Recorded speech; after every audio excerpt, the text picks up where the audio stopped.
Welcome back to the Michael Brooks Show. Welcome to the Michael Brooks Show. We're premiering this on Tuesday because, as you know, I'm traveling this week, and I think you'll find out, I guess if you're watching this on Tuesday the 14th, it will have already been, hopefully it would have already been announced, or you'll find out something really interesting tomorrow, which I'm excited about. But get to this interview that we recorded fresh and brand new for you. And then, of course, Saturday, we're going to do the main primary TMBS show. Very excited to welcome our friend, Nando Vila. He's, of course, a television show host, a producer, a journalist, and I would say a regular in addition to TYT. He's a regular on TMBS. And he's also, sometimes you can hear him on the Woke Bros podcast with me and Waz on the Bomb feed, which I'm also really excited about. Nando, thanks for being here, man. Hey, thanks for having me. So, Nando, I'm really tempted to make a cuck joke right out of the gate, but this is like a serious conversation. But I got it out of my system. Apparently, before the United States assassinated General Soleimani, they were in contact with the Israelis, and I don't know about the Saudis, but certainly the Israelis from reporting I've read. After the assassination, the Iranians consulted with China and Russia. Europe has been out of the equation almost entirely on both sides. The U.S. has said Europe should do more. And just the other day, Zarif, the Iranian foreign minister, said Europe basically needs to stop, and I'm paraphrasing, but essentially needs to stop indulging crazy people, and then they can play a constructive role. Europe supports the Iran deal, which Trump has gutted, and you've seen basically, it seems like a total abdication of leadership and influence among the Europeans. And I just want to know, do you agree with that? And what is the bigger signal there about the just sort of disappearance of a European force in modern world politics? Well, it's true. And the reality is, what kind of real leverage or power can Europe really exercise over global affairs at this point, right? They're just so inept and unable to really do anything about any major global affair. Like, with this Iran thing, the Macron was for months trying to broker a meeting between Rouhani and Trump, whether it was at, the UN or at whatever international conference. Like, he kept on trying to get them in the same room together to play like that global leader broker role. And he failed, because Macron is, kind of a cuck and all that stuff. But at the end of the day, there is no real European power. There is no real European leader with the stature to be able to exercise any sort of power. It's just, who's going to do it? Boris Johnson or Macron or? But what about Merkel? To give her, she does have a different stature than those guys. She's on her way out. But that's the thing. Stature. She's on her way out, and she's weak domestically. She just doesn't have the position of strength that she had, say, 8 or 9 years ago. And there just is no one there that can step up to the plate. And they don't really have any outside of their sort of status as the grand old European powers or whatever. They don't have any real leverage. Like, what can Europe do to the United States meaningfully? Nothing. Right? Yeah, like, what can they do to the Russians? Nothing. Like, there's just no. If you don't have power, the only thing that you have is the ability to make some sort of noise. And right now, there is no like big European leader that has that sort of talent on the global stage. Right. So it comes down to a question of talent and political communication skills. And then the other thing that Europe had going for it, basically before, for a minute before the financial crisis, when they just ended up, destroying Greece and just dominating the continent with austerity. I guess, Portugal was able to maneuver out of it, but they have like a brand power of like the Europeans represent this different model of being global, but also national and local. They're the only transnational superstructure that actually does some things to protect the environment and have a discourse on human rights. And I guess my question then is like, obviously the good like left position from the beginning was that that's essentially nonsense, right? That Europe is still absolutely through NATO a partner in the Western hegemonic US-led order, that even the great social welfare system still rests on a global supply chain, which is inherently exploitative.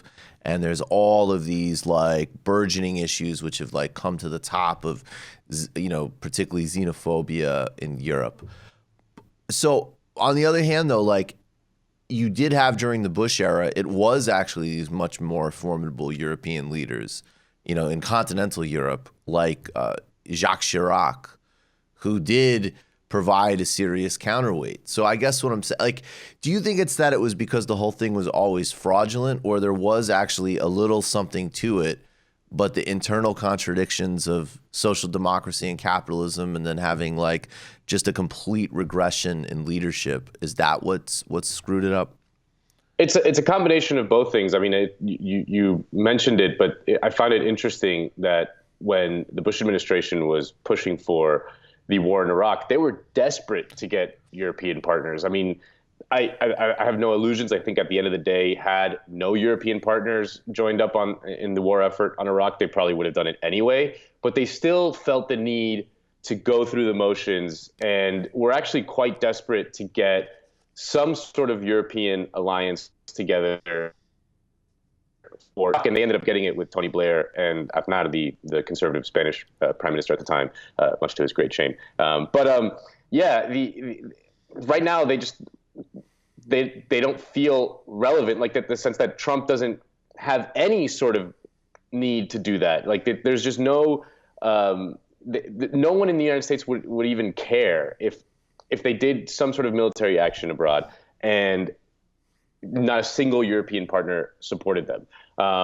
Who's gonna protest? I mean, who's gonna play the Chirac role? I mean, Chirac isn't like this great, hero or anything like that, but he did at least have a much more coherent and consistent stature on the world. Right now, none of these European leaders have that ability to do that. They don't come from any of these sort of grand traditions of the great European powers, like the ways these guys did in the late 90s. Right. So it's just and with honestly, like we've all been really tired of Brexit and all the Brexit talk. But I think that one of the things that Brexit has done is just utterly damage the image of Europe as this power to be reckoned with. Like if the United Kingdom pulls out of Europe, at the end of the day, like what is the point of Europe on the world stage? Like there is no, they're just like a handful of states, which isn't like, again, the left position is not necessarily that that's a bad thing. But it is true that at the end of the day, one European country, say a France or even a Germany, as powerful as they can be, in the grand scheme of things on the world stage, is a bit player.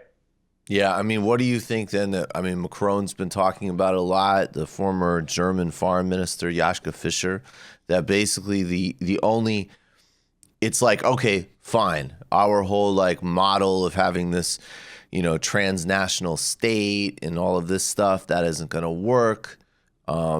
We just really need to build our own independent defense force. Like, do you think that, like, is that the move that's going to come out of this? I find it hard to believe that European powers like in France and Germany would rely on a sort of domestic military to defend themselves. Like I don't see them doing anything meaningful to pull out of NATO and relying on NATO, meaning the United States, for that kind of thing. Right. I just find it really, I mean, domestically, it would be, I feel like, an impossible sell on their own populations. Like to say like, oh, we're going to now impose austerity, cut healthcare spending, cut education spending, and divert those funds to a stronger military to protect ourselves against Russian tanks? Like no one fears that anymore. So what's the play? I mean, is it basically like, and there's worse things in the world to be, like there's still an incredible amount of money and resources. There's major economic activity. Certainly these countries still, on balance, by far produce the best quality of life in the world. So is it just sort of like, that was actually like Tony Blair's big thing, which I think he was correct about. Like, look, if we have Brexit, who cares, right? Like, it's going to be the United States and China. Russia's going to have a role, and then India will pop up, Brazil will pop up, South Africa, and we'll be regionally relevant, but like, there's going to be no actual weight. And I think he's totally right, but maybe people don't care. Maybe it's just like, hey, if we can keep having a great lifestyle, relatively speaking, or restore our good lifestyle, who cares? Yeah, I mean, the sort of utopian left vision would be that if Europe was able to get out of this vicious cycle of extreme far right, basically clown shows, and then neoliberal feckless opposition, if they were able to get out of that dynamic and actually institute a new left-wing progressive dynamic across the continent in, say 3 or 4 of the major countries, that really sort of revitalized the European welfare state and this and become again like this shining example to the world of how to build a decent society rather than just managing steady decline in increasingly awful ways, then maybe they could exert some sort of new moral authority over the world or excite people around the world, because that is also something that the European powers used to do, is that they were like, they were an example to people around the world. And like now who looks to Europe and was like, yeah, that's great. Like all you're seeing is just this awful dynamic of like increasing right-wing xenophobia and racism and Islamophobia, and even within countries, just ultranationalist separatist movements and things like that, while managing this ever increasing and steady implementation of austerity. There is nothing to be excited about, really. I mean, and again, these things like can change really quickly, and it's hard. It's easy to just be pessimistic and say that this is going to be the dynamic forever. But as long as that is the dynamic, their role on the world stage is just going to be increasingly irrelevant. Like, why would anyone care? What about like the pushback? Well, I mean, actually, the main thing people would care about now, I guess, actually is that rise of those far right parties, right? Like even just the way that the totally vicious policies that the Europeans have been implementing in the Mediterranean, the coalition fell apart, but certainly when the Northern League was governing in Italy, that was like a major laboratory for like the next evolution of, at least Western, kind of like really vicious anti-immigrant, anti-refugee policies. Then obviously you have Orban, really experimenting with rolling back democracy. So like, but, the European elections, relatively recently didn't go so great for the far right either. I think one of the interesting lessons, which I'm curious if you agree with, is obviously I hate Boris Johnson. I think it's a tragedy for the world that Jeremy Corbyn isn't Prime Minister of the United Kingdom. But I also think that it isn't a one-to-one with Trump. I think that the Tories figured out a very, very clever way of actually pretending to be anti-austerity, which is significant. Again, then, let's get rid of Brexit. Let's just be done with Brexit, which I think people were just sick of, which I think, again, the hardcore Remainers could not understand that mindset of like, please, can we just keep it moving?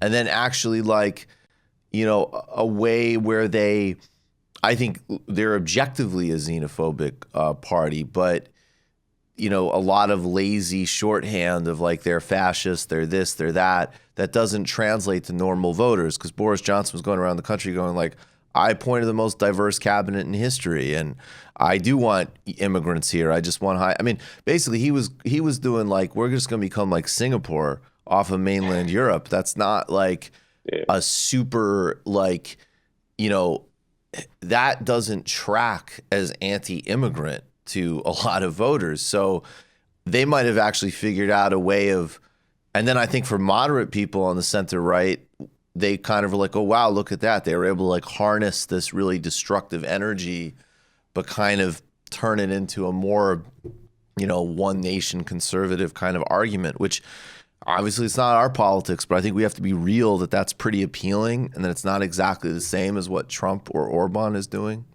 So, what about that kind of dynamic of pushing that stuff back and then maybe what they figured out how to do well in Britain, unfortunately?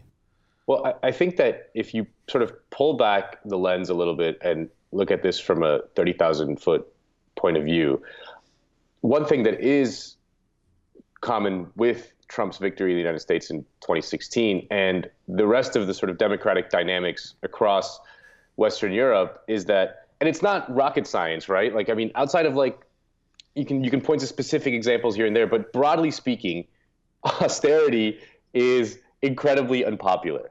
And on some level, politicians know that, right? And the politicians that do well are the ones who are able to signal to voters that they are anti-austerity. I mean, Trump did that. I mean, that's outside of all his insane racist things on the campaign. I mean, he campaigned against NAFTA. He campaigned, that which is like the American version of campaigning against austerity, right? I remember his line in Michigan. It was a great line. It was like, it used to be that you could drink the water in Michigan, or we built colleges in Detroit, and you couldn't drink the water in Mexico, and now you can't drink the water in Flint, and they build cars in Mexico, right? Maybe I got that back, but that is a very like effective anti message. And you're right that in sort of the coverage of the UK election, especially the stuff that filtered out here to the United States, sort of missed that dynamic from the Tory campaign. And I think it did muddle the message of Labour. I mean, outside of all the insane smears against Corbyn that really damaged his own popularity. But definitely, yeah. Even if you look at France and France's far-right party, the Front National, which is sort of the most, in a way, the oldest, quote unquote, of these new far-right parties, right? It's been around since the late 90s as a sort of major political force in France. They've always managed to marry this kind of extreme anti-immigrant message with a sort of critique of neoliberalism, right?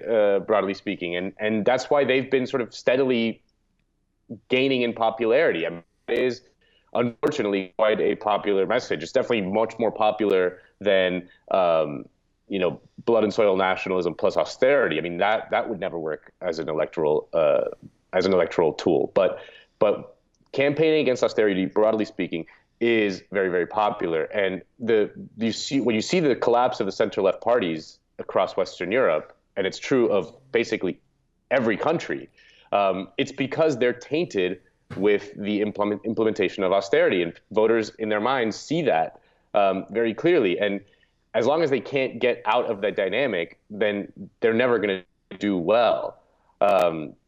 So yeah, I mean, you're always going to have liberals cherry-picking examples here and there that sort of play against that broad narrative, and you can always find exceptions that confirm the rule. But broadly speaking, that is the dynamic. And of course, European parties, in many ways, have their hands tied, because for the same reasons why mainstream Democrats have their hands tied here, in that they have ties to big business in many ways, and in Europe specifically, they have their hands tied often by the European Union itself. So it's going to require a huge amount of political courage from someone in one of the very, very powerful countries, meaning the UK, Germany, France, to break that dynamic. That's why the Corbyn thing, which was so exciting, I saw it as a potentially world transformational thing had he been able to get in, and which seemed so possible in 2017, right? Because he got so close. Totally. It's really tragedy, remarkable. Man. It's really remarkable how quickly they were able to destroy him. And obviously, the Labour made their own mistakes. It does seem like campaigning on this sort of new referendum was a tragic mistake. Although, I mean, it's easy with hindsight 2020. I mean, there were obviously people who said it was a mistake at the time, but you could also imagine a situation in which they campaigned on leave and they bled support from other parts of their coalition. So Right, I don't. and then all of a sudden, there's a bunch of liberal Dems in the parliament, But I think the only thing I'll say about that, what really did, I mean, I'm just not equipped to say what their strategy should have been, and I mean, I think now probably we are, but as you say, it's hindsight 2020, and I definitely was not on shows saying, "Oh, this is a bad Brexit position," so I have no credit for any of it. But this guy I respect a lot, Paul O'Connell, who will be on the show soon, is a British labor activist and writer. He was very clear on this from the beginning, and I think his point, which I also buy, is that even in even if it was a blowout, let's have a blowout where we bleed like liberal Londoners who aren't upper middle class, whatever, who aren't actually committed to a socialist project, Right. but we actually retain some of the core of an actual working base that is going to deliver, an actual socialist platform, not just be with us for a minute because the Tories suck. So I think that that's pretty clear. I mean, and then the other thing, Portugal is countervailing evidence. I mean, they're not particularly radical, but they got elected and governed as actual center left. They're pretty popular. Yeah, obviously, and Portugal has its own kind of internal dynamics that are different. I mean, it's also a much smaller country, but there is no sort of big national question in Portugal the way there is in the UK or the way there is in Spain. And I think the lesson of the last few years also is that these big sort of questions of national identity, whether it's something like Brexit, which is what that is. It's not about, fees to the European Union or whatever. It's a sort of question about national self-conception. Right. As is the sort of political crisis in Spain. Those are just toxic for the left. I mean, the left just really cannot compete on those grounds because they're bad. They're just a bad thing to be. I think it's wrong to be nationalist in any sense of the word, but unfortunately, a lot of people are, and the left finds itself sort of trying to wiggle their way through those questions in a way that makes people feel like they're squishy. And that's just, I mean, I don't know. I don't have the answer to that. I mean, I've just seen that dynamic play out time and time again, and it's just, I don't really know what the solution is. Yeah, we have to figure out some way of getting the terrain on our terms. But in the last couple of minutes, I mean, what just happened? I mean, is there some encouraging news coming out of Spain?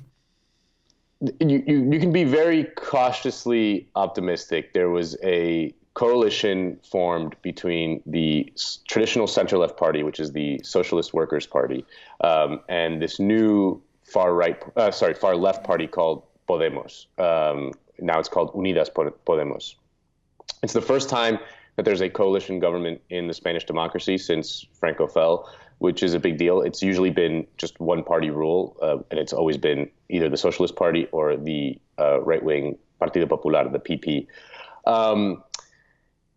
It's encouraging. It's got, they have a sort of very solid social democratic platform that they are saying that they're very progressive. Progressive. They're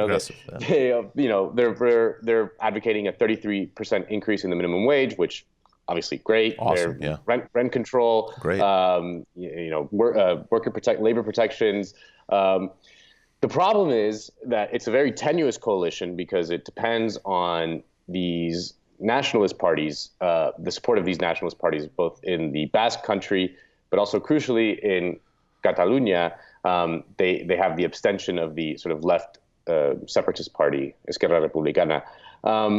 And it's all the success of all these great social democratic policies that they want to implement will 100% hinge on how they manage to deal with the political crisis in Catalonia. The separatist issue is just absolutely going to be the potential death knell for all of these things because it's just such a tricky issue. I mean, it really inflames people in a way that I have never seen before in Spain, and I don't think that there's an equivalent even in the United States. Like people like just can't think clearly, and it really has taught me just that when you tickle someone's national self-conception in such a fundamental way, it really causes them to not see anything other than that. I mean, you can imagine what a separatist movement in the United States would do. Like, imagine what the reaction is if, like, you know, some state here was like, no, we don't want to be part of America. Like, we don't believe in Trump's agenda, and we're gonna get out of here. You know, there would be people like having a full-on conniption. And so what they've done is they've promised to forge ahead with some sort of political solution to the crisis, which is the only coherent way to do it. As of now, the government has been using the courts to deal with the political crisis, which is, you know, just not a good way to do it. They jailed all these leaders of the separatist movement, and so they're promising vague things like dialogue and some sort of political solution to the crisis, which means that the coalition is incredibly tenuous. Like, as soon as Pedro Sanchez does something that offends the sensibilities of the separatist party, like, the whole thing can come crashing down in 2 seconds. And ditto, like, if he does something that's too conciliatory to the separatists, then he's going to have a full-on, like, far-right revolt on his hands. It's just like he is really walking a tightrope with, like, over a thing of sharks with laser beams attached to his head with, like, fire coming down above him and spikes on either side. It's going to be an unbelievably difficult political maneuver that he's going to have to pull off. And, you know, to his credit, he is quite a surprisingly skilled political operator. I mean, I think people always underestimate him because he's one of these vacuous people who doesn't really believe in anything. But in terms of just kind of being slippery, he is surprisingly savvy. But yeah, I mean, I would say cautious optimism, but the whole thing could come crashing down any second with this nationalist question. And I mean, in case anyone cares, I don't support Catalan separatism. Frankly, I think it's pretty silly. I think all these sort of European splinter nationalist movements, for the most part, can be quite silly. I mean, there are exceptions. But, excuse me, Northern Ireland. Yeah, that's the one I'm kind of hinting at. But in general, you know, what are you going to do? Like, what are you going to do? Like, you become independent, and then what do you, like, it just doesn't. I mean, this is not my place to say anything. We have to go quickly, but I find it, and it's just also, you know, because like we said, like, our politics are not nationalists, for better or for worse, but it's like, if you're in a situation where your basic civil rights and cultural autonomy are under threat, and the straightest line to deal with that is getting a state, I support you having a state, basically. That's pretty much my position everywhere in the globe. But if you're in a situation where it's, you know, it's far from perfect, there's a lot of other things to do, but those metrics are still kind of basically cleared, I don't get it. You know, I mean, I could be totally wrong and whatever. These are, you know, I don't want to comment on things I honestly don't know enough about, but I hear about some of these situations where it's like, okay, like, you know, I don't know, like, in the Middle East, Palestinians drive on separate roads. And like, you know, there is nobody in Israel saying we just want everybody to have one state together with equal voting rights and civic participation. Like, you know, and it would still mean there'd still be a ton of racial and religious discrimination because it's a racist state. So I'm not denying that there could be plenty of discrimination against Catalonia in Spain, for all I know. But like, just seems like you still have the basic building blocks of a 21st century open democracy. I don't know. My cousin sent me a funny tweet. I don't see it. Like they were like the Spanish police was arresting some activists. On the other hand, they've been super brutal. They've been incredibly brutal in the past couple of years, though. So that is a countervailing evidence. Yeah. Absolutely, but for example, it doesn't compare to the brutality of the American police state against protesters in the United States. I mean, there are objectively more civil rights in Catalonia than there are, you know, in the United States for minorities, for Absolutely. example. Right. Which isn't to say like, it's not a race to the bottom, obviously. But my cousin would send me a funny tweet where they were showing this picture of separatists getting arrested by cops, and the person was comparing it to like Dachau in Nazi Germany, and That's it's a like, lot. come on. I mean, yes, I don't support the arrest of protesters, but like, let's have a little perspective here. Catalonia at the end of the day is still the richest region in Spain. It's a lot. Often the frustrations for the separatist movement are because they don't want to finance, Right. poorer regions in other parts of Spain, and like that's just a fundamentally conservative point of view. That being said, I don't support the political crackdown of the separatists, and I support a political solution. I even support a vote for a referendum on independence. Like, I think just at this point, I don't see any other choice, because the political realities on the ground are such that anything short of that will not temper this crisis by any, but like that would obviously just be like an actual explosion within Spanish politics. So it's hard to see how that plays out well in any way. But Earlier, Nando, when you said it's getting people's blood up, I felt like it was definitely a Bill Maher moment where it's just like, and that's in Spain.